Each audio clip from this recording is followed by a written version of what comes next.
Antes de empezar, escucha bien, lo que estás a punto de presenciar no es un simple relato histórico, no es un cuento edulcorado de manual escolar, sino un descenso directo a la humedad al hedor y al hierro frío de Roma en su faceta más cruel.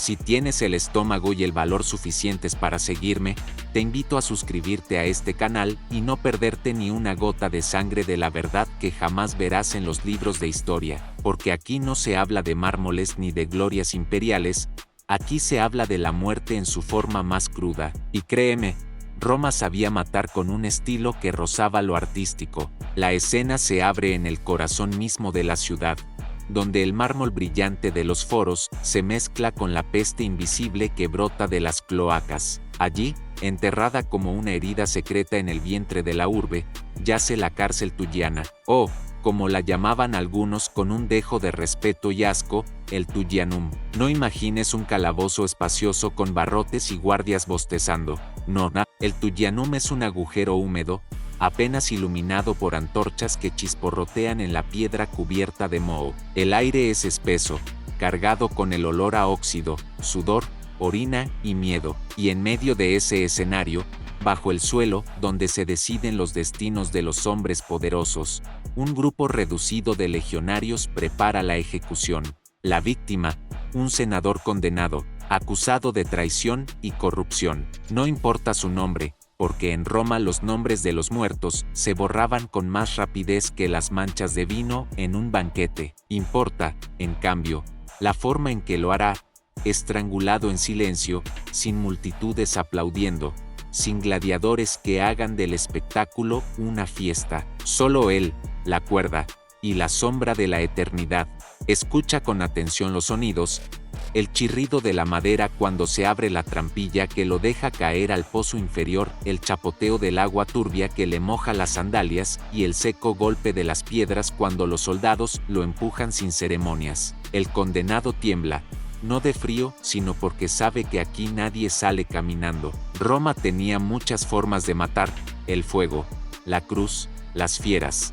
Pero la estrangulación en el Tullianum tenía una virtud especial. Era discreta, limpia, y perfectamente diseñada para borrar a un hombre como si nunca hubiera existido. Una soga áspera, enrollada con precisión alrededor del cuello, y dos soldados tirando en direcciones opuestas hasta que el silencio se hiciera eterno. Lo irónico es que, allá arriba, la ciudad sigue latiendo. Los comerciantes discuten precios de aceitunas, los senadores se pavonean con túnicas impolutas, y los templos huelen a incienso. Nadie piensa en lo que ocurre bajo sus pies. Roma era experta en mantener su podredumbre escondida, mientras en la superficie vendía la ilusión de poder y gloria.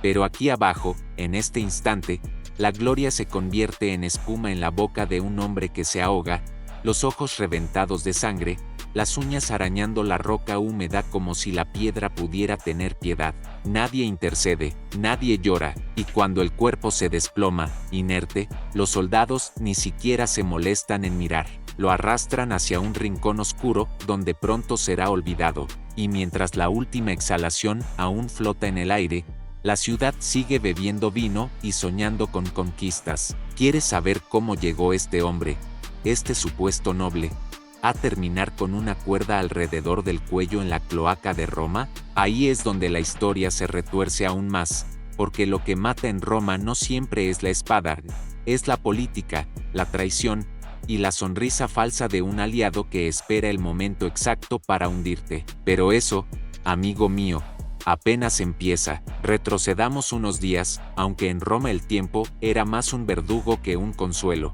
Nuestro condenado, aquel senador de mirada altiva y voz engolada que ahora yace como un saco roto en la humedad del Tullianum, no siempre fue una sombra temblorosa. Apenas una semana antes, se paseaba por el foro con la seguridad de un hombre que creía tener la república a sus pies. Llevaba una toga impecable, blanquísima, como si el lino pudiera ocultar la podredumbre de sus negocios. Hablaba fuerte, con esa teatralidad que tanto gustaba a los romanos, convencido de que su retórica lo blindaba contra las dagas invisibles de la política. Pero Roma no perdonaba los descuidos. Una palabra mal colocada, un rumor repetido en el oído correcto, y el Senado entero podía convertirse en tribunal de ejecución. ¿Su crimen? Oficialmente, conspiración contra el Estado, desviar fondos, sobornos, traición. En otras palabras, nada que no hubieran hecho casi todos los hombres que ocupaban los curules de mármol. La diferencia era simple: alguien más poderoso lo quería fuera del tablero, y en Roma, cuando un hombre poderoso quería tu ruina, la justicia se vestía de verdugo con una rapidez admirable. La traición había empezado en un banquete. Imagina la escena: una mesa interminable, cargada de pavos rellenos, garum escurriendo como aceite, copas rebosantes de vino griego. Entre las carcajadas y las alusiones obscenas, nuestro senador dejó escapar lo que no debía: un comentario mordaz sobre el cónsul de turno, una burla disfrazada de broma. Nadie lo reprendió en ese momento, al contrario, las risas lo envolvieron como un aplauso. Pero las risas romanas eran traicioneras, lo celebraban en público para hundirlo en privado. Esa misma noche, un esclavo con orejas demasiado largas corrió a informar a quien correspondía. Y ya sabes lo que ocurre en Roma cuando alguien recoge tus palabras: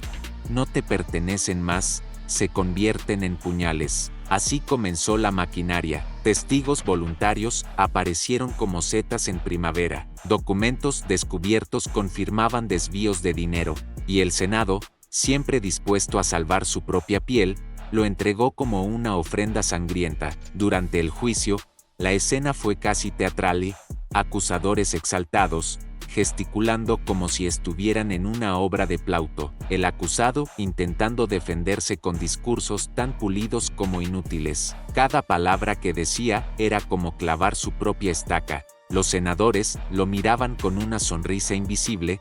Todos sabían que el veredicto ya estaba escrito, y lo peor, lo más cruel, era que él también lo sabía. El Senado dictó la sentencia con voz solemne, envuelta en el humo de los incensarios: muerte en la cárcel tuyana. No la cruz, no las fieras, no el fuego, no el Tullianum, el lugar donde iban los que merecían desaparecer sin ruido, porque estrangular a un hombre en el sótano era más eficaz que crucificarlo en una colina.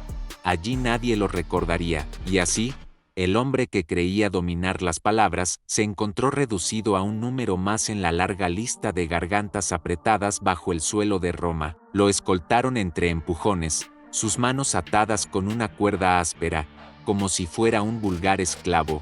Y lo más humillante no fue el castigo, fue el silencio del pueblo. Nadie protestó, nadie lloró, porque en Roma los hombres caían con la misma rapidez con la que las moscas se posaban sobre el vino derramado. Al final, su muerte ya estaba escrita antes de que la cuerda rozara su cuello.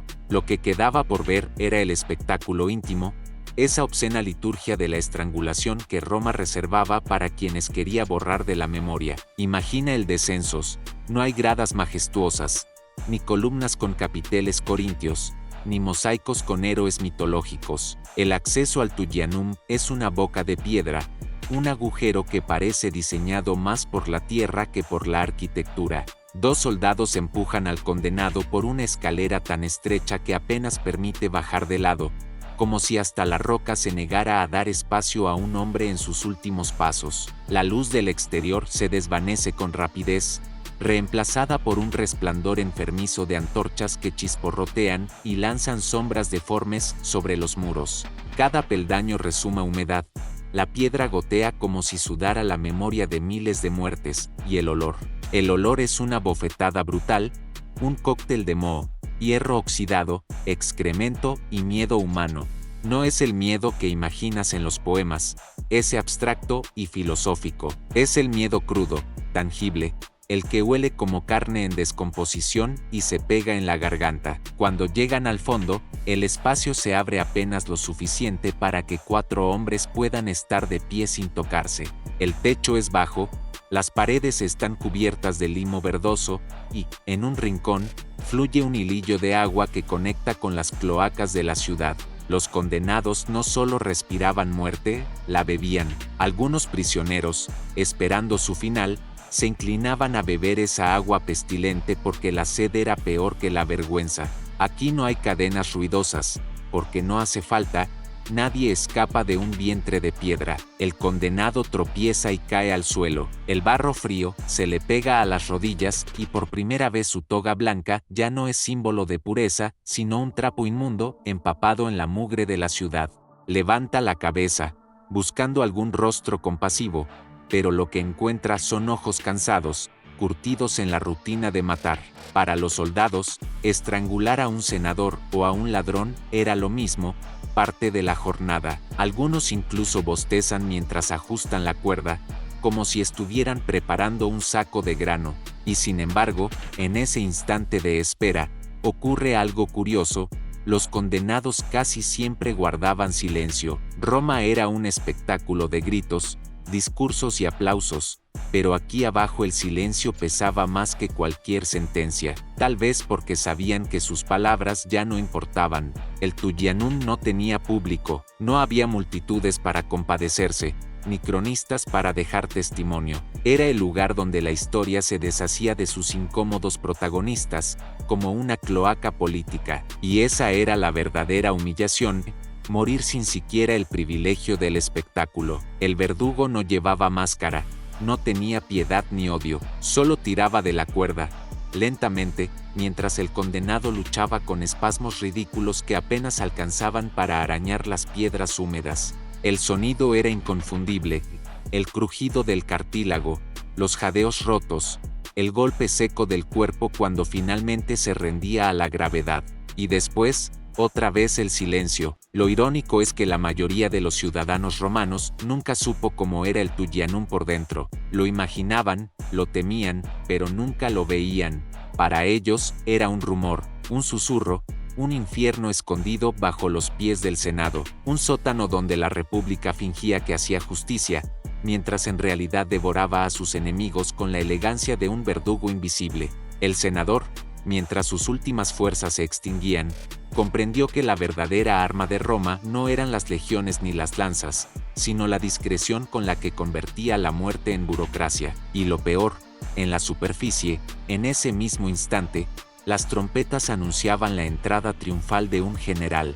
La ciudad celebraba mientras, bajo tierra, la cuerda apretaba la garganta de un hombre que ya había dejado de existir. La estrangulación en el Tullianum no nació por casualidad ni por improvisación. Roma, esa maquinaria perfeccionada de poder y sangre, jamás hacía nada sin propósito. Para entender por qué un senador podía acabar con los ojos inyectados de sangre y la lengua asomando grotescamente entre los dientes, hay que retroceder siglos atrás, hasta los primeros días de la República. El Tullianum era, al principio, un simple depósito de agua construido por el rey Ancomarcio en el siglo VII a. Calle, sí, has oído bien, un aljibe. Pero Roma, con su particular talento para reciclarlo todo, desde los esclavos hasta las piedras, convirtió aquel espacio en cárcel, y no cualquier cárcel, sino la más temida, la que no tenía salida. La leyenda cuenta que Servio Tulio, aquel rey de origen servil que llegó al trono, fue quien le dio su uso oscuro, transformar el depósito en pozo de muerte. Desde entonces, el Tullianum se convirtió en la antesala del olvido. Aquí no se encerraba a cualquiera, los ladrones y los vagos se crucificaban o se usaban como espectáculo. El Tullianum estaba reservado para reyes derrotados, senadores caídos en desgracia y enemigos del Estado. Era la firma de Roma para borrar a alguien con una precisión quirúrgica. La estrangulación tenía su lógica, no derramaba sangre, no exigía multitudes, no dejaba restos espectaculares. El cuerpo, una vez consumido por el silencio, era arrastrado hasta la cloaca y desaparecía como desecho. La ironía era perfecta, el que había gozado de banquetes y riquezas acababa compartiendo el mismo destino que la basura de la ciudad. Pocos métodos podían ser tan eficientes para demostrar que Roma no solo vencía, sino que degradaba. Los cronistas, siempre amantes del morbo, nos dejaron testimonios de los más célebres que murieron allí. ¿Recuerdas a Jugurta, el rey númida que durante años humilló a los romanos en África? Tras su derrota, fue exhibido en un desfile triunfal, encadenado, escuálido, las manos destrozadas de tanto hierro. La multitud lo vio como trofeo, el Senado lo vio como problema. Su fin fue rápido, bajado al Tuyanum y estrangulado sin más ceremonia. Otro ejemplo aún más ilustrativo fue el de Vercingetorix, el caudillo galo que casi hizo temblar la soberbia de Julio César. Roma lo paseó como un animal exótico en el triunfo del conquistador. La gente gritaba su nombre, lo señalaba como si fuera un monstruo, pero cuando la fiesta terminó, el espectáculo continuó bajo tierra. Una cuerda, unas manos firmes y el silencio húmedo del Tuyanum lo convirtieron en un recuerdo. César necesitaba que sus enemigos fueran vistos, humillados y luego borrados. Esa era la fórmula. Así, generación tras generación, Roma perfeccionó el arte de estrangular no solo el cuello, sino la memoria, porque lo que realmente se mataba allí no era el cuerpo, era el recuerdo mismo del condenado. Estrangular era mucho más que asfixiar, era un mensaje, una advertencia, una firma invisible del poder absoluto. Roma podía hacer que un hombre que había comandado ejércitos, que había desafiado la soberbia del Senado, que había soñado con un reino propio, terminara reducido a un charco de orina y sudor en la oscuridad. Y lo más irónico es que los ciudadanos seguían venerando los triunfos de los generales sin preguntarse qué pasaba después con los derrotados, como si la tierra misma los hubiera devorado. No, no era la tierra, era el Tuyanum, el vientre voraz de Roma. Imagina la escena, Roma entera vibrando con el triunfo de Julio César. Era el año 46, alto, calle, y la ciudad se había vestido de espectáculo, flores arrojadas desde los balcones, trompetas resonando por las calles estrechas, esclavos corriendo de un lado a otro con antorchas, y el foro convertido en teatro. Y en medio de todo ese delirio, encadenado, derrotado, sucio y famélico, avanzaba Vercingetorix, el caudillo galo que había puesto de rodillas a más de una legión antes de caer en Alesia. Llevaba el cabello enmarañado, los pies desnudos arrastrándose sobre la piedra, y un collar de hierro que le mordía la piel del cuello. Las multitudes romanas lo señalaban con una mezcla de fascinación y desprecio. Ese era el bárbaro que había osado desafiar a Roma, el hombre que casi cambia la historia. César lo mostraba como trofeo viviente, como si dijera al pueblo: aquí está el monstruo que os amenazaba, y aquí está ahora, humillado ante mí. El desfile fue un espectáculo coreografiado con precisión, carros cargados de botín, soldados exhibiendo estandartes capturados, animales exóticos que jamás habían pisado suelo romano, y detrás, Vercingetorix, el trofeo humano, el clímax de la procesión. Pero lo que el pueblo no sabía era que esa marcha no terminaba en libertad, ni siquiera en una vida miserable como esclavo. Terminaba en la misma boca de piedra que devoraba a todos los enemigos del Estado, el Tuyanum. Esa noche, cuando las antorchas se apagaron y los cánticos ebrios del pueblo se perdieron en el aire, el rey galo fue arrastrado bajo tierra. Lo despojaron de las cadenas pesadas, no por compasión, sino porque ya no las necesitaría. Le bastaba con el peso de su destino. Los soldados lo empujaron por la escalera estrecha, y allí abajo, en la oscuridad viscosa del Tuyanum, aguardaba la cuerda.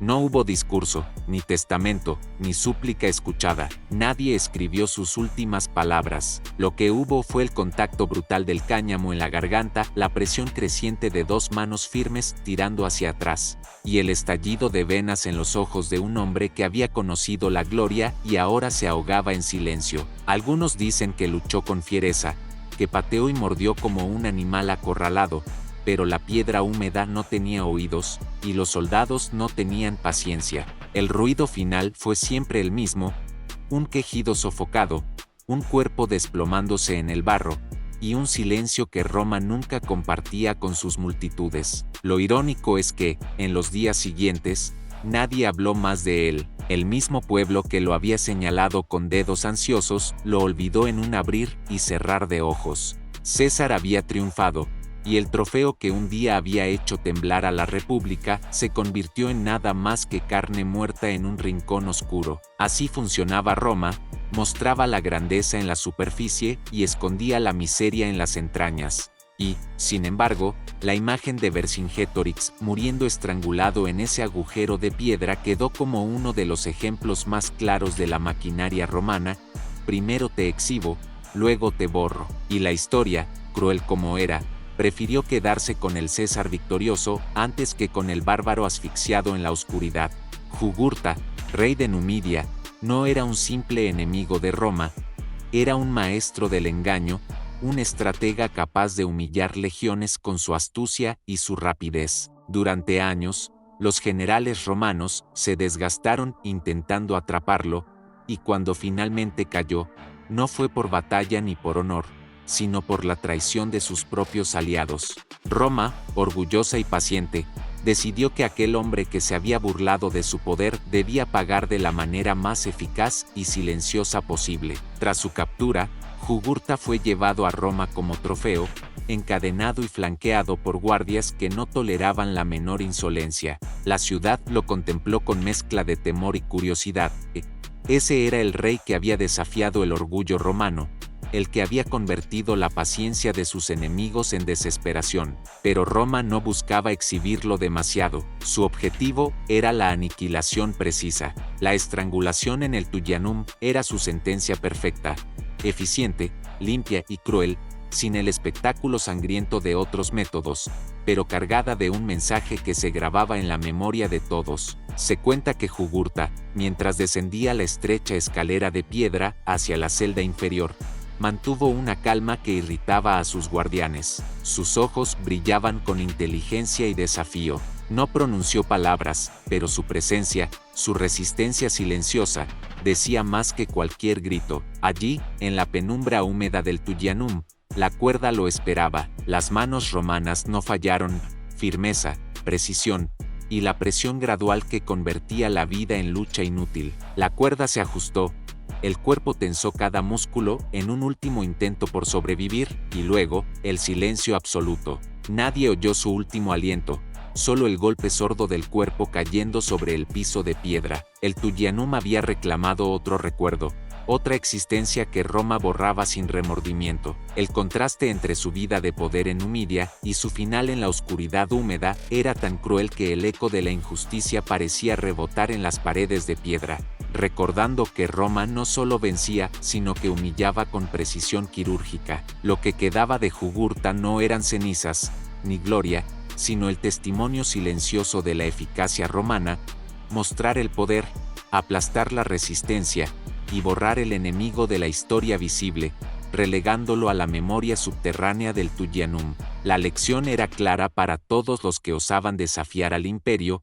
Roma no necesitaba derramar sangre frente a todos. Su mensaje llegaba más profundo, más personal, más definitivo: el olvido, la aniquilación silenciosa y la certeza de que nadie escapaba de su justicia calculada.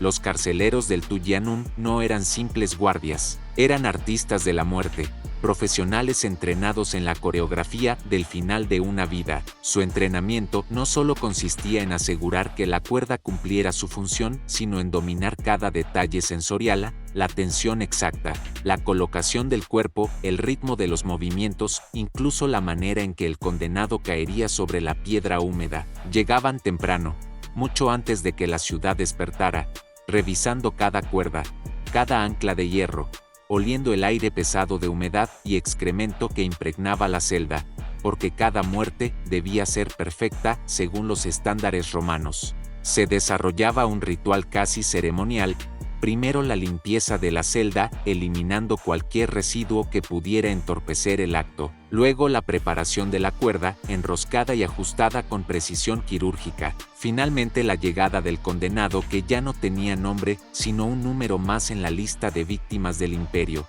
Los carceleros, con manos callosas y movimientos metódicos, ejecutaban su tarea con un silencio que imponía más terror que cualquier grito. El condenado, al descender las escaleras, sentía cada paso como un presagio: el contacto del frío hierro con sus muñecas, el roce del cáñamo contra su cuello, y la presión psicológica de saber que su destino estaba en manos de aquellos hombres que habían convertido la muerte en rutina. Algunos relatos hablan de cómo los carceleros se deleitaban en la anticipación: un gesto, una mirada, un toque calculado para intensificar la desesperación, sin necesidad de palabras. Cada estrangulación era un acto preciso, casi artístico, la cuerda tensándose, los músculos del cuello resistiendo, la cabeza cayendo lentamente, los ojos del condenado buscando en vano una salida. Todo culminaba en un golpe seco sobre la piedra, un cuerpo convertido en objeto, y un silencio absoluto que hablaba más que cualquier discurso público.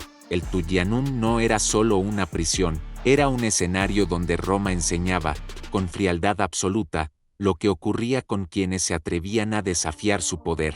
Lo irónico era que mientras los ciudadanos afuera vitoreaban victorias, dentro de esas paredes húmedas y oscuras, se perfeccionaba un arte macabro, el arte de borrar la existencia humana sin manchar demasiado la historia con sangre, dejando solo el eco de la brutalidad y el recuerdo de un imperio que podía matar con precisión quirúrgica. Así cada carcelero, cada cuerda, cada piedra húmeda, se convertía en un testigo silencioso de la eficacia despiadada de Roma, recordando que la verdadera fuerza de la ciudad no estaba solo en sus legiones, sino en la manera en que controlaba la vida y la muerte de aquellos que caían bajo su juicio. El terror del Tullianum no residía únicamente en la cuerda o la celda, residía en la anticipación, en el desgaste mental de quienes sabían que su final era inevitable. Los condenados pasaban días, a veces semanas, descendiendo lentamente en la desesperación. La celda superior, menos oscura pero igualmente fría, les ofrecía un espacio engañosamente amplio para que la mente empezara a traicionarlos. Los sonidos de la ciudad les llegaban distorsionados, carcajadas, pregones, pasos de legionarios, ecos de victorias y desdichas que contrastaban cruelmente con la certeza de su destino. Algunos intentaban distraerse con plegarias, otros con el silencio absoluto, pero todos sentían la presión psicológica como un peso físico sobre los hombros. La expectativa de la cuerda era un veneno lento. Cada hora que pasaba, cada guardia que se acercaba, intensificaba el miedo, transformando la mente en un campo de batalla donde la desesperación se mezclaba con la rabia, el arrepentimiento y el horror anticipado. Los sentidos se agudizaban de manera perversa. El olor a humedad y a piedra mojada se impregnaba en la piel. El roce del hierro y la madera les recordaba que no había escape, y cada crujido de la estructura era un recordatorio de la proximidad del fin. Algunos condenados caían en la locura antes de llegar al Tullianum, murmurando incoherencias o golpeándose contra las paredes en un intento inútil de acelerar lo inevitable. Otros, los menos, intentaban mantener un hilo de dignidad, mirando a los carceleros como si pudieran intimidarlos con la mirada, sin comprender que la brutalidad romana no se impresionaba con la resistencia. Era un juego psicológico despiadado. La mente debilitada comenzaba a traicionar al cuerpo, y el cuerpo, a su vez, respondía con una rigidez que hacía que el final fuera aún más doloroso. Cuando finalmente descendían al Tullianum, muchos ya estaban exhaustos, quebrados, con los músculos tensos por la ansiedad y los pulmones ansiosos por aire, ignorando que lo peor estaba aún por venir. Roma entendía perfectamente que la anticipación prolongada no solo aumentaba el sufrimiento físico, sino que amplificaba la humillación y el miedo.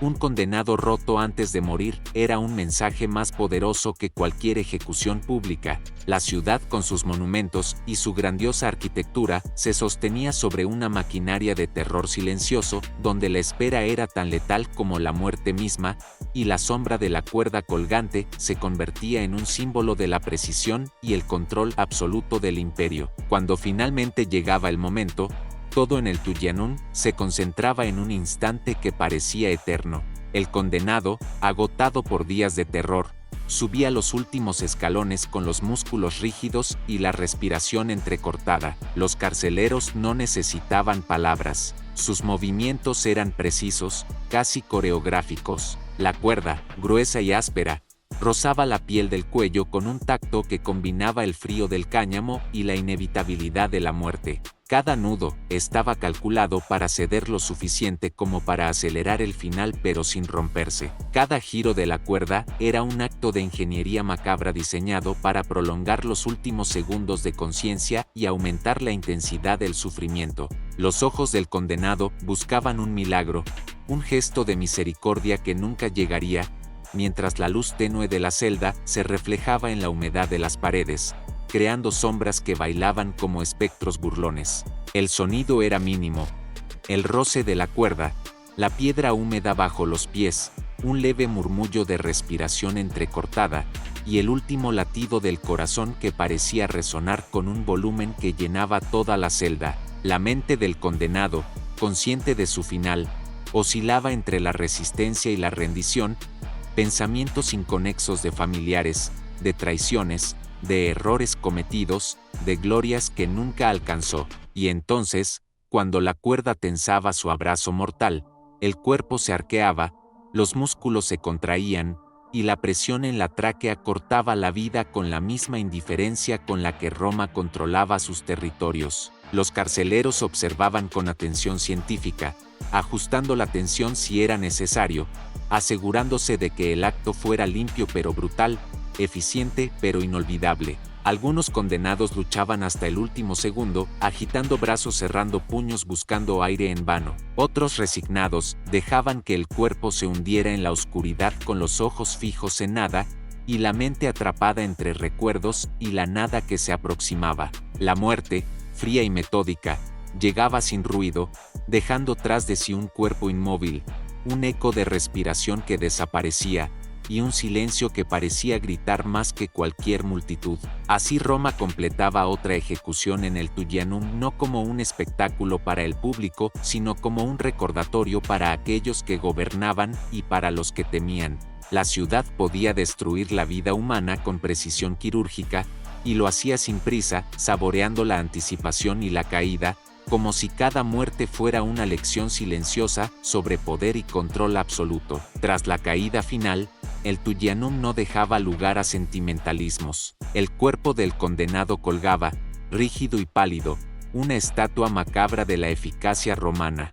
Los carceleros lo retiraban con movimientos medidos, evitando cualquier tropiezo que pudiera empañar la precisión del acto. Cada gesto era parte de una ceremonia de control absoluto, donde la muerte no era caos, sino arte calculado. El aire seguía impregnado del olor a humedad, a piedra fría y, ahora, a muerte, un aroma que impregnaba la memoria de quienes lo respiraban, recordándoles la fragilidad de la vida bajo el imperio. La sangre rara vez era abundante, la estrangulación era silenciosa, íntima, pero su impacto psicológico era devastador. Los restos eran tratados con un protocolo que mezclaba respeto y pragmatismo, envueltos en lienzos, llevados a la morgue del Estado o entregados a familias, según la relevancia social del condenado. Las noticias de la ejecución viajaban rápido por Roma. En mercados, foros y tabernas, la historia del ajusticiado se contaba con detalles cuidadosamente exagerados o suavizados, dependiendo de la lección que los relatores quisieran transmitir. Así, la ciudad transformaba la muerte en un instrumento de poder. No solo eliminaba al individuo, sino que moldeaba la percepción pública, cultivando miedo y obediencia como fertilizante para la autoridad imperial. La memoria de quienes descendían al Tullianum se convertía en advertencia, los rumores sobre el lugar y sus métodos se esparcían, reforzando la idea de que Roma podía ejercer control total, invisible pero omnipresente, sobre cada aspecto de la vida y la muerte. Para los sobrevivientes, los guardias y los ciudadanos que escuchaban estas historias, la sensación era siempre la misma: un estremecimiento ante la maquinaria de la ciudad. Un recordatorio constante de que ningún hombre, por fuerte o inteligente que fuera, estaba verdaderamente seguro. Y mientras la ciudad seguía su ritmo habitual, ignorante o indiferente a los gritos silenciosos de los que habían caído, Roma se alimentaba de su propia crueldad como un organismo que no podía existir sin mantener viva la sombra de la muerte. El Tullianum no era solo una cárcel ni un lugar de castigo, era una manifestación del corazón implacable de Roma, un espejo de su filosofía de poder absoluto. Cada ejecución, cada estrangulación, cada cuerpo que desaparecía tras los lienzos, formaba parte de un sistema que enseñaba una lección simple y cruel: la ciudad no negociaba con la vida humana, y aquellos que creían tener control sobre su destino pronto aprendían que la ilusión de seguridad era un lujo reservado a quienes gobernaban.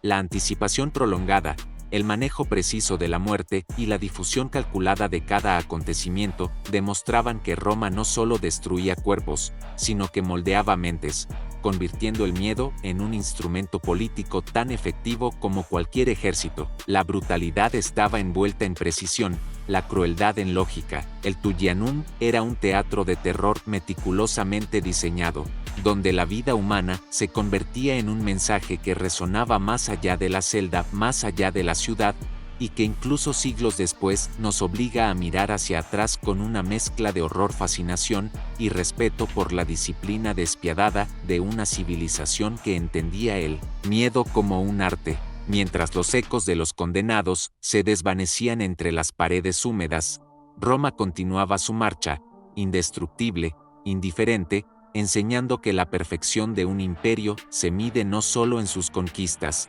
sino en la eficiencia con la que puede someter a la vida y a la muerte a su voluntad. Y así, hombres de mediana edad, mientras reflexionan sobre estas historias, recuerden que la memoria de la crueldad romana no es solo un relato del pasado, es una lección sobre poder, anticipación y control que de manera inquietante todavía resuena en cada estructura de autoridad que conocemos. Si quieres seguir explorando la crudeza de Roma y entender cómo su lógica de poder moldeó la historia de la humanidad, suscríbete ahora y acompáñame en este viaje por los rincones más oscuros y fascinantes del imperio. La historia de la estrangulación en el Tullianum termina aquí, pero su eco persiste, recordándonos que la perfección del terror romano sigue siendo, incluso hoy, una lección implacable sobre la naturaleza del poder.